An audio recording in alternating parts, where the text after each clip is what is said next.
I mean, just to say it right off the bat, absolutely, he should resign. This is something that I think brings a lot of disgrace and dishonor to the Nebraska legislature. But look, people should be able to go to work and feel safe. There's a long-standing history, both in our local legislature, but in politics in general, of the good old boys club. One can't help but feel like things are being swept under the rug.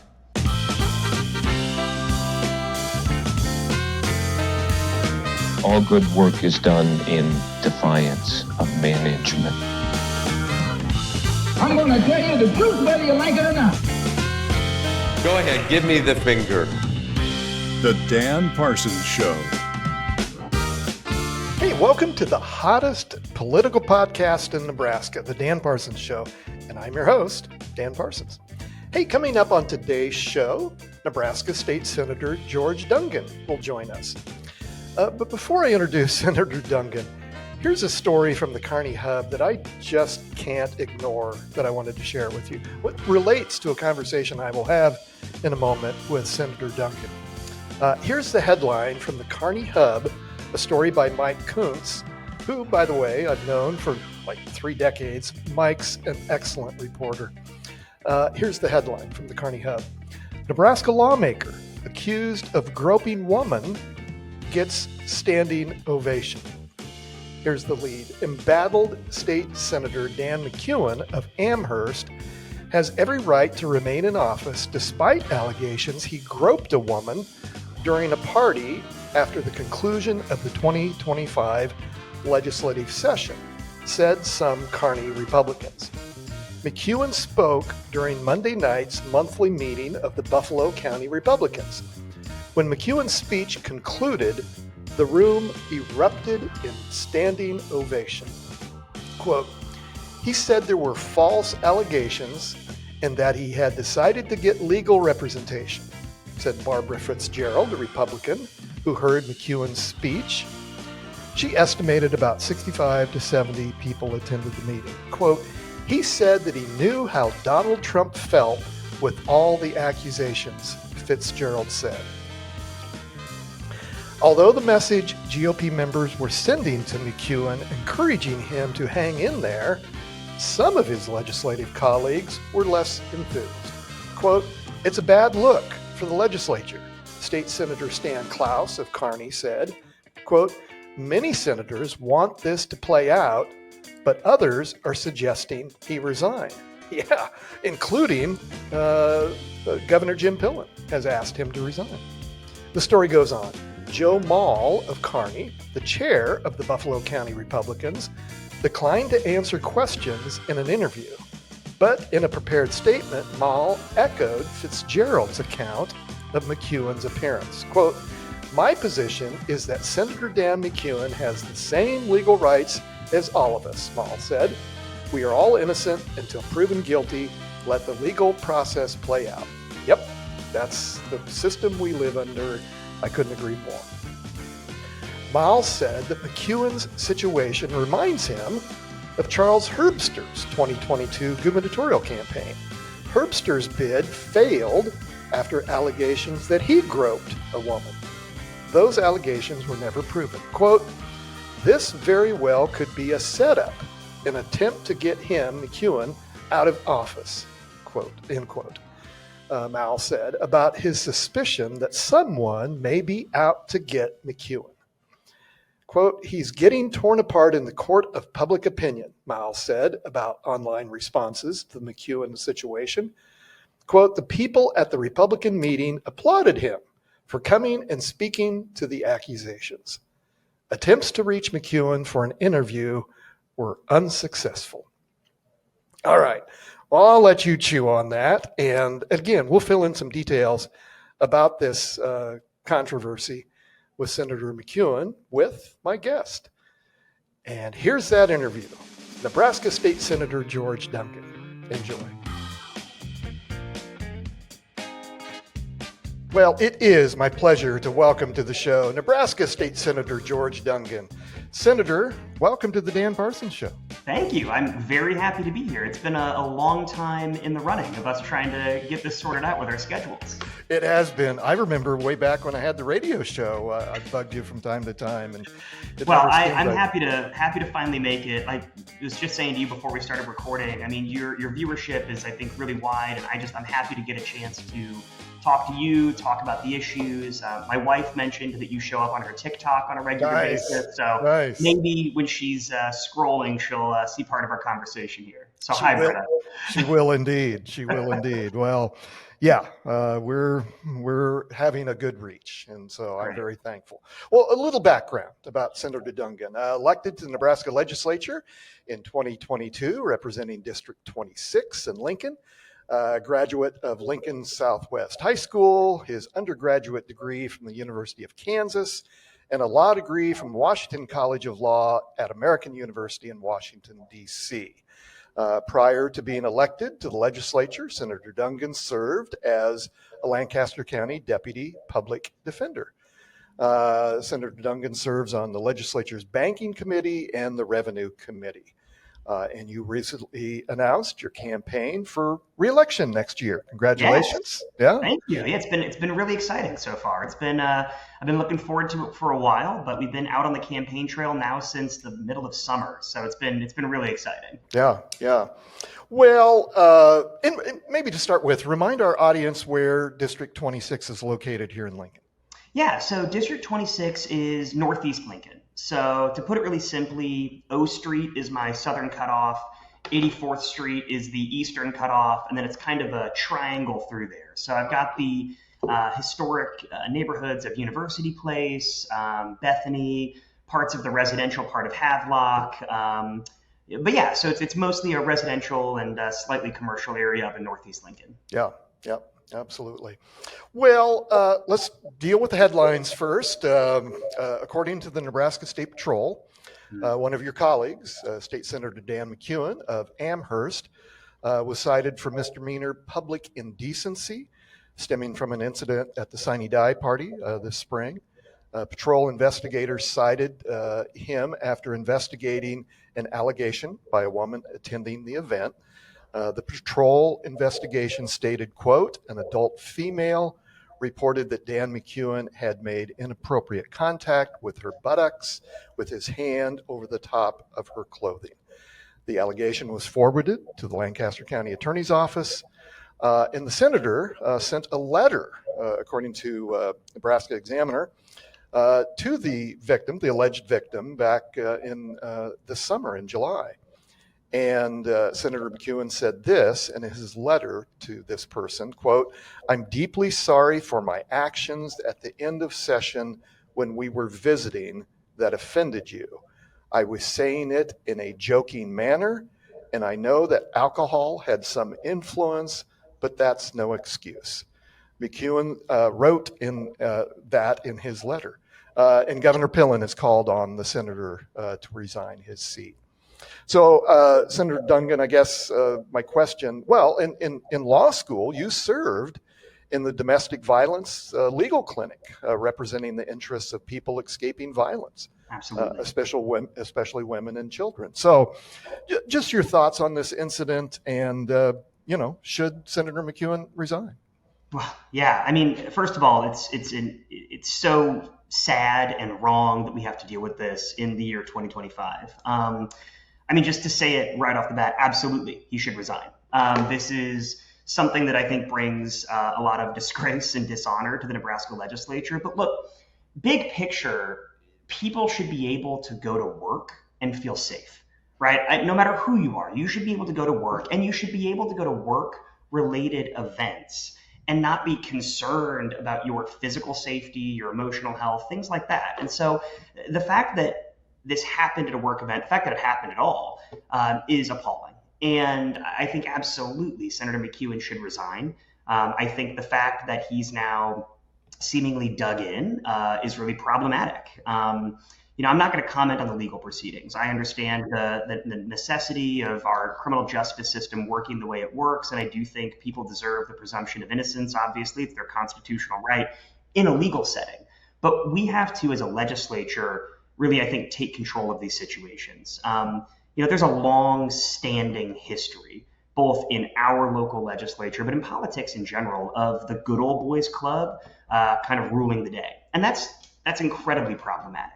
And, whether we're talking about comments that are made or physical actions that are taken, it's all unacceptable. And so the fact that this happened makes me upset. It's embarrassing. It's scary.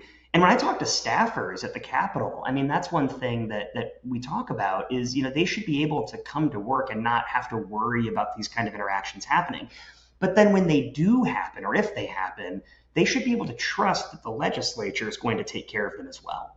And I think, in my time in the legislature over the last 3 years that I've been there, essentially, these sort of issues have continued to crop up time and time again. And I came in around the time that there was this big discussion about revamping our HR policy and making sure that we had workplace harassment protections. And it's really disappointing, and it's really sad that this is a continuing and ongoing conversation. It's like Groundhog's Day.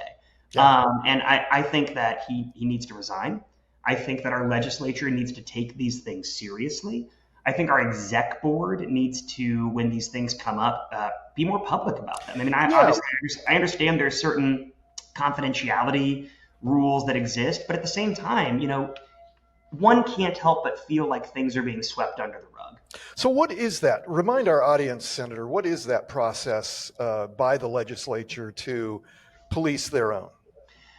I mean, I'll be honest with you, Dan, it's a little bit unclear, I think, even to the members of the legislature. There is a policy that exists, right? And my understanding is that when these complaints are made, the exec board, which for those who don't know is a board of state senators that's elected within our own body to essentially govern the day-to-day logistics of the legislature. They're kind of like our HR department. So they basically serve as your HR department? Is that?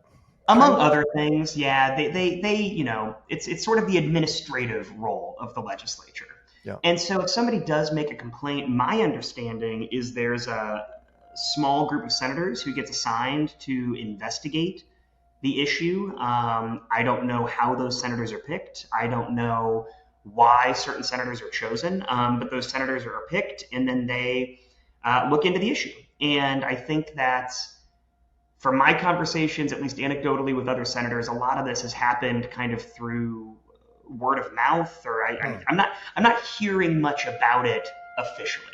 And I think that's part of the problem. Is it's really difficult to have a safe work environment for employees and for people when it feels like when these concerns are raised, again, they just kind of get swept under the rug. Yeah. Well, thank you for that. We'll keep tabs on that and keep our audience apprised of that situation. Well, let's talk about money. We talked about sex. Let's talk about money. Nebraska now faces an estimated $451 million budget shortfall after state forecasters voted recently to lower the projected tax revenue by $367 million over the next 2 fiscal years. The projected budget shortfall is the largest the state has faced since 2017 and will require lawmakers to either raise taxes, cut spending, or both. So lawmakers and forecasters emphasized, I believe last week, that the state's budget shortfall is not the product of an economic downturn, and is instead the result of policy choices at the state and federal levels. So you sit on the Revenue Committee. How concerned are you about this shortfall, and what are the solutions? Yeah, well, I have a lot of thoughts about that. It's incredibly concerning. And I wish I could tell you it was surprising. I mean, this is the kind of thing where, some folks are looking at this and saying, how could we have predicted this? I've been saying since my first year in the legislature that these policies that are being pushed by the governor and other members of the legislature are not only, I think, wrong for Nebraskans, but it's going to put us in a fiscally incredibly problematic situation.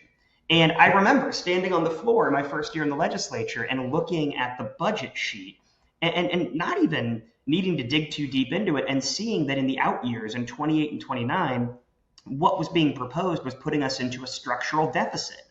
And I looked around the room just feeling like nobody else was really concerned about it. And I remember bringing it up, and it did not seem like others were super concerned. Now, granted, some of my colleagues did see that these tax cuts for the wealthy were going to cause those problems, but in my first year when these got passed, which I voted against these tax cuts for the wealthy, but when this got passed, it was stair-stepping down over a period of time. And what we were told was the reason it's stair-stepping down from where we were to where they were going is so if there are any problems or any emergencies, we could pause it. And we could take another look at whether or not this is in fact the right thing to do. Well, it feels like we're in an emergency right now. Sounds like it. And there has been bipartisan calls over the last session or two to take another look at these tax cuts for the wealthy and for corporations that were pushed through in my first year in the legislature, to maybe pause them and see whether or not it is fiscally responsible to continue giving those, and whether or not there's a way that we could rework some of this tax policy to alleviate the burdens on the backs of everyday Nebraskans. But unfortunately, these calls for specifically the freezing in the tax reductions haven't really been met with much enthusiasm by a number of my colleagues. And that's I think, a problem. So the way I view it, it's kind of twofold. On one hand, we have policy decisions that we've made at the state level that absolutely are putting us in this hole. And on the other hand, there are federal policies, which we all know coming from this one big brutal bill, that are putting Nebraska in a really bad situation. And that's not something that the state legislators could vote on, but it's something we have to deal with. And so whether you're talking about cuts to Medicaid or loss in revenue, there's a lot of these federal issues that are trickling down and putting us as legislators in a terrible position. So, the next session, there are a number of things I think we can do to look at ways to get out of that hole. Right off the bat, we can't cut our way out of it. Right? The governor is saying he wants to, I think, have executive agencies cut anywhere around $500 million. There's no way we can do that and still preserve the services that are essential for Nebraskans, and especially the Nebraskans who need those things the most. Right? We're already seeing people in various sectors like autism treatment be concerned about reimbursement and things like that. If we, as a state, cut everything that makes this state a place worth living in, it's not a place that I think anybody's going to want to stay in the future. So right off the bat, I reject the notion that we can just simply cut our way out of this. I think we do need to relook at some of these tax reductions for the wealthy and look at these corporate tax cuts and say that perhaps maybe freezing those is, for the time being, the right option. They've already received these tax cuts. Nobody's tax is being increased at that point, but freezing them where they're at so we can be fiscally responsible and look at our fiscal health is huge. And then the other thing we have to do is see ways that we can insulate Nebraska from the impact of some of this one big brutal bill that's getting passed on to us. I intend to bring a number of pieces of legislation that would, for all intents and purposes, without getting into the weeds, decouple Nebraska's tax code from the federal tax code to stop giving away some of these corporate tax breaks, and could save Nebraska tens of millions of dollars, if not hundreds of millions of dollars, depending on the fiscal outlook. So, when people look at the Revenue Committee and say, hey, you guys got to do your job and you got to find a way to get out of this budget deficit, my answer is we cannot do it on the backs of everyday hardworking Nebraskans. We can't raise the sales tax. We know that the cost of everyday goods are out of control right now. We can't continue to impact those people's lives. What we can do is say that we're not going to agree with some of these massive corporate giveaways, and we're going to insulate Nebraska from the impact of things that the feds have done and passed on to us. So those are just a few of my thoughts. Yeah. I could talk for a while about revenue policy. It's very near and dear to my heart, but it's something we're going to have to really figure out in the next session. Yeah, that's a really great overview, Senator. Well, continuing on to talk about national politics and how it's impacting us here in Nebraska. We're recording this a day after the elections across the country this week, and California voters approved Governor Gavin Newsom's push to redraw the state's congressional maps, boosting the National Democratic Party's efforts to win control of the U.S. House next year.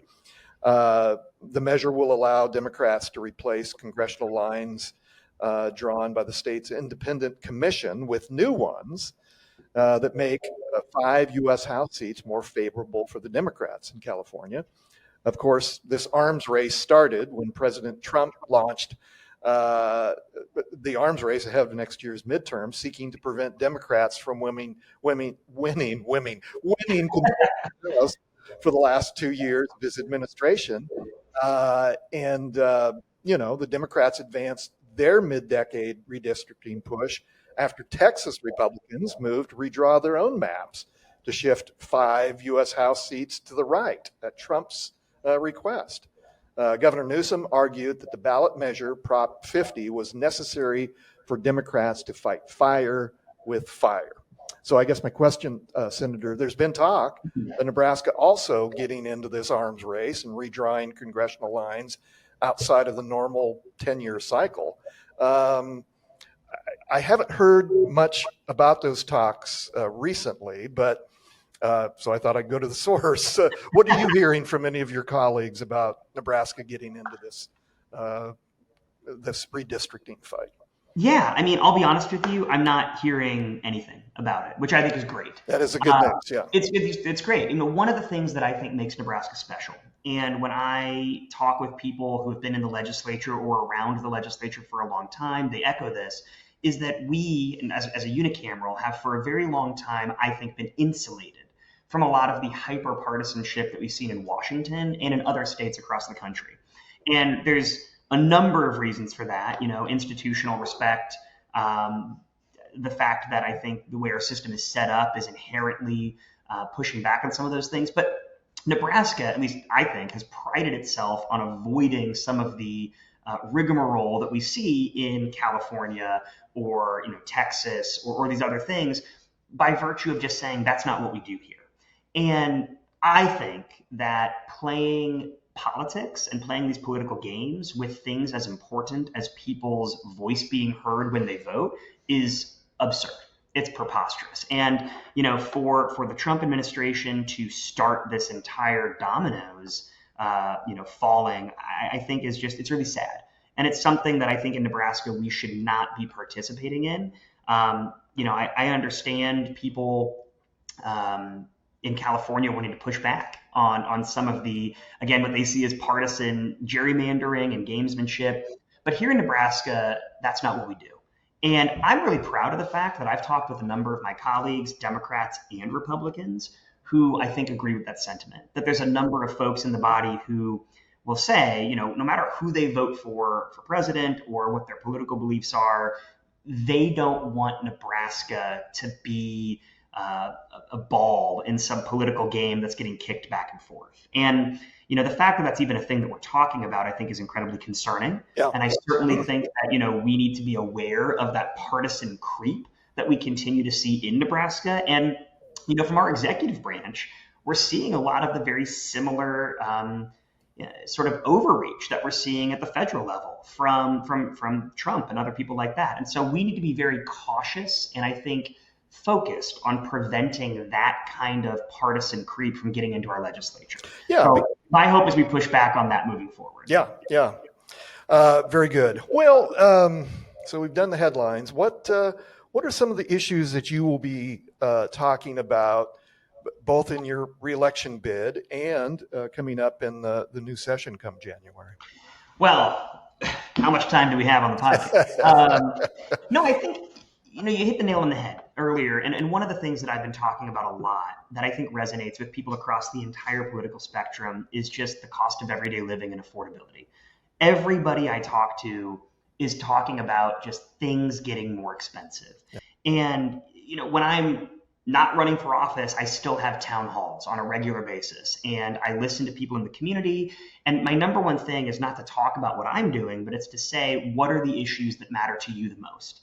And since this summer, I've been out knocking doors on a very regular basis, talking to members of my district and neighbors and asking them that exact same question. Like, what is the thing that you care the most about? And it's the cost of living, right? It's how expensive things get. And so I am laser focused in this next session, trying to address those kind of things that make life a little bit easier and a little bit more affordable for everybody. We've seen efforts multiple years in a row in the legislature to raise the sales tax. And that is something that I have fought hard against. We have stopped it from happening. A bipartisan group of senators have said we don't want to see that here in Nebraska. So, we have to continue to be vigilant about that. We have to continue to look for ways to alleviate some of the pressures people see when it comes to property taxes. And I hear about property taxes. Sure. On the Revenue Committee, I've been a big proponent of targeted property tax relief, not supporting property tax relief plans that are actually tax shifts that give multimillionaires a huge benefit, but instead property tax relief that goes to the folks we hear about all the time, the homeowner on the fixed income who's getting priced out of their home. And I've met those people. And so whether it's talking about homestead exemption expansions, or circuit breakers, or any number of other, various niche things that I would love to talk about, but I won't bore you with the details. We need to be, I think, really focused on the cost of living. And so that's something people really care about. Another thing that I continue to hear about time and time again is the importance of education in Nebraska. And whether that's talking about keeping our public schools well funded and supported, or the university, and making sure that we continue to adequately and appropriately fund this jewel of the state that we all love and support. I mean, I've heard about that from Republicans and Democrats. And everyone is, I think, really concerned right now that we've put, as a legislature, we've put our university in a position where their hands are tied behind their back. And I think that it's incumbent upon us as a legislature to adequately fund the university that we know is a huge return on investment. I think it's almost $10 for every dollar spent. It's one of the biggest economic drivers in our state. And it's the thing that we know keeps people here. So I'm a big advocate of ensuring that we continue to adequately fund both public education and our universities here. And we have to make sure we focus on those things. So those are two things that I've talked about with a lot of folks. Just briefly, the third thing that I want to be very clear about is people across the entire political spectrum are very upset that both the legislature and the executive branch seem to not care about the voice of the people when it comes to ballot initiatives. It was on my list. It was on my list to ask you, Senator. So right. Yes, so there you go. People are pissed off. Yes. And I was knocking doors the other day, and this one will stay clear in my mind for a long time. I knocked the door of this woman. Older woman, she came out, and I asked her what the issues are that are most important to her. And she began talking about how she voted against medical cannabis, and she voted against the paid sick leave. And I thought, okay, we're going to have a conversation. I disagree. I'm for medical cannabis. I absolutely believe in paid sick leave. But she immediately sort of pivoted and said, but I lost, and the majority of people supported those things, and they should be the law.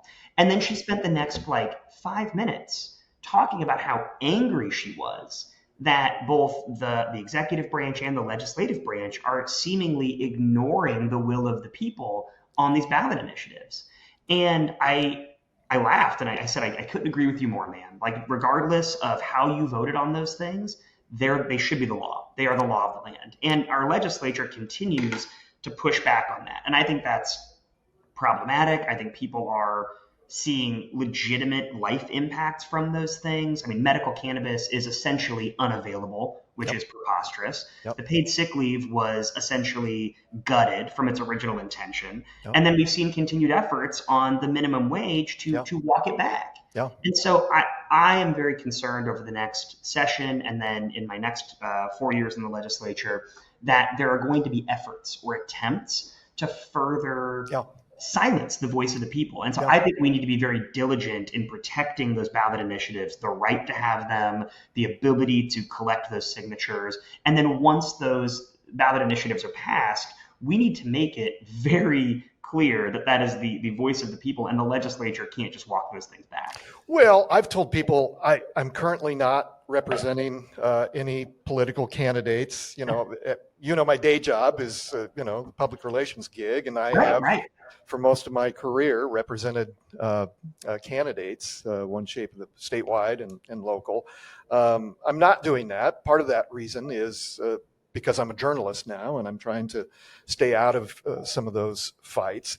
But if I were a political consultant going into the year 2026, there's a lot of state senators who are up for reelection who have been part of that problem of ignoring the will of the people. And I tell you what, I would love to run a campaign against some of those folks. Anyway, I digress. Well, yeah, I mean, the mailers write themselves, right? I mean, Yeah.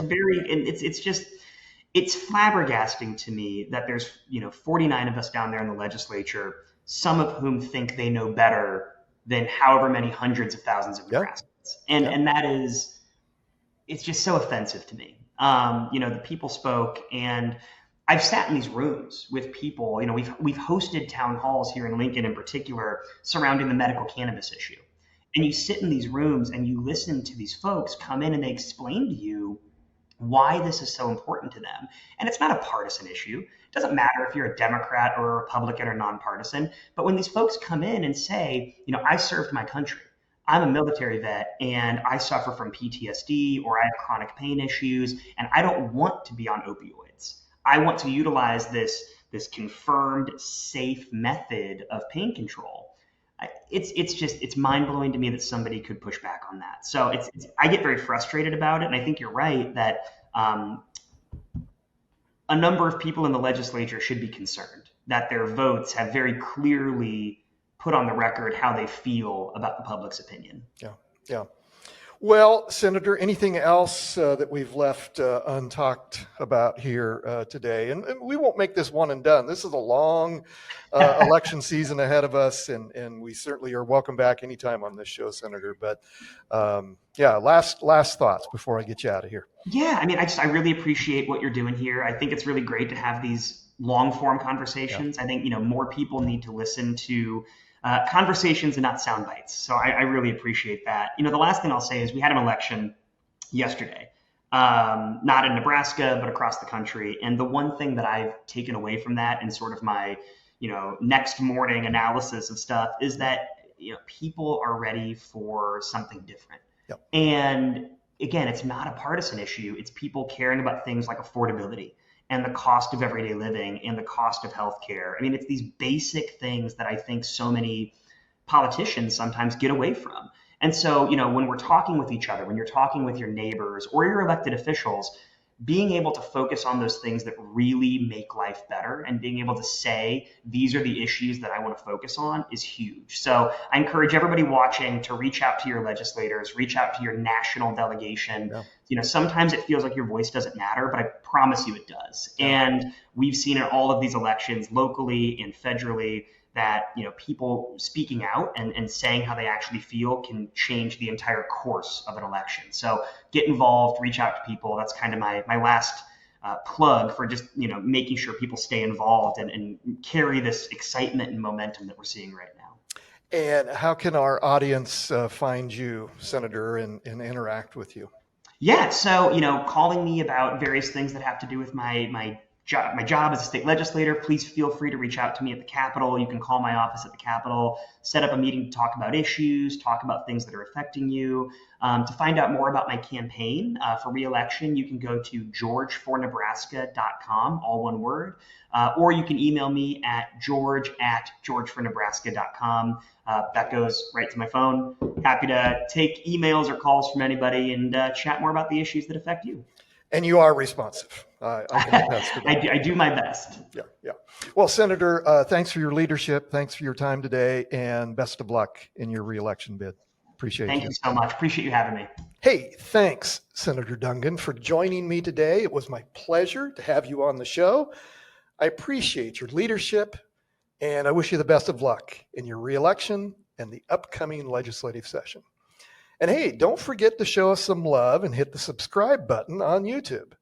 And leave me a comment. I promise I'll respond. Okay, thanks to the Parsons team who made this show possible. Chase Porter, our executive producer. Ike Simonis, producer and graphic design. Panology Tech Solutions for their technical help. Yeah, thanks, Darren. We needed you today. I appreciate it. And Kim Remington, director of operations. And thanks to each of you for tuning in and for all your support. It really means a great deal to all of us here at the Dan Parsons Show. Okay, That's today's show. Thanks for tuning in. Now go do good things. I'm Dan Parsons.